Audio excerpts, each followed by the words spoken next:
जय जगन्नाथ सांग मैंने आज मो माँ हाथ तैयारी गोटा आचार आंब गोटा आचार कर देखुची। आंबर फास्ट कोईली बाहर करी भल किना धोईकी लुण हलदी आ गुड़ पकईकरी आंब भितर पूर देदेला।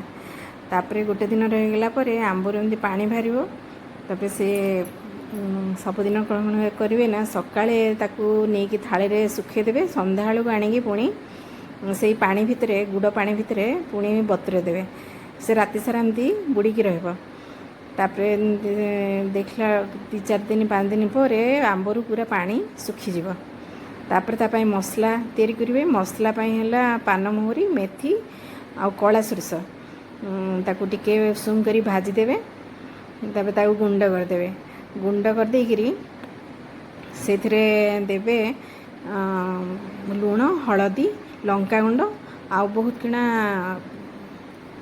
हेंगु ताकू भल किना गोलीदेवे गोली देकरी से देइथिला आगुरु आंबरे सोरिष तेल को उषुम करी गरम करी तेल बाहर करी से मसला रे तार गोलीदेला मसला गोलीकरी तो से आंब भितर पूरा देदेला पूरा फुल करी भर्ती करदेला आंबरे तापर ताकू नहीं बोतल भितर भरदेला। जदि मो माँ हाथ तैयारी आंब आचार एमती करी थे खाते देखिए बहुत टेस्टी लगे आमको तो बहुत भल लगे।